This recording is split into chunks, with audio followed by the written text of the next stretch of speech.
इसमें सरपंची में आर्टिकल्स जो इस कॉन्स्टिट्यूशन में एक प्रावधान था कि आर्टिकल 40 के अकॉर्डिंग आप पंचायतों का चुनाव कर सकते हैं।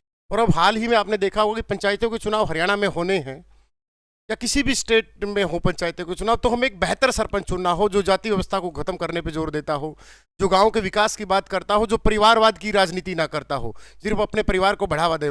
21वीं सदी में भी अगर गांव की गलियां कच्ची हैं या फिर वहां पर भाईचारा नहीं है या फिर वहां पर जाति को लेकर पूरा मतभेद है, तो वो सरपंच किस काम का। और एक आजकल एक खास सबसे बड़ा वर्ड एक और देखा मैंने, आजकल एक वर्ड बोला जाता है कि युवा सरपंच, कि युवा सरपंच होना चाहिए, युवा सोच वाला। ये सबसे घटिया बात है।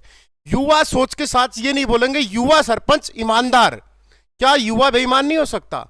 युवा सरपंच ऐसा हो जो ईमानदार हो, जो करैक्टर का बहुत अच्छा हो। ये नहीं हो कि जिसने सबसे ज्यादा दारू पिलाई वही सरपंच बने, या जिसने सबसे ज्यादा जो दबंगई करता हो, जिसपे बहुत सारे चार्जेस हो, वो सरपंच बने। एक बहुत ही स्वच्छ छवि का नेता, क्योंकि गांव, भारत गांव में बसता है।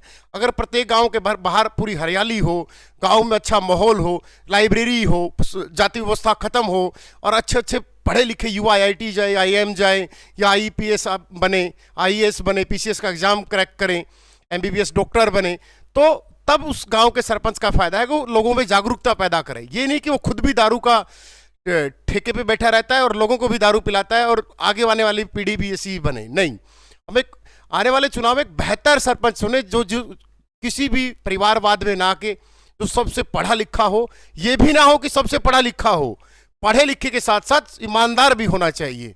और युवा के साथ साथ कि युवा पढ़ा लिखा ईमानदार सरपंच होना चाहिए। ये वर्ड जरूर होना चाहिए। ये नहीं कि युवा हो पढ़ा लिखा हो, क्योंकि पढ़ा लिखे तो बहुत सारे थे। 2G स्पेक्ट्रम में पढ़े लिखे सबसे ज्यादा हार्वर्ड यूनिवर्सिटी के सेकंड रनअप रहे हमारे राजा। तो पढ़े लिखे के साथ साथ थोड़ा सा होना चाहिए कि हाँ, पढ़े लिखे तो पता नहीं क्या क्या कर देते हैं, तो पढ़े लिखे के साथ साथ ईमानदार आदमी भी होना चाहिए।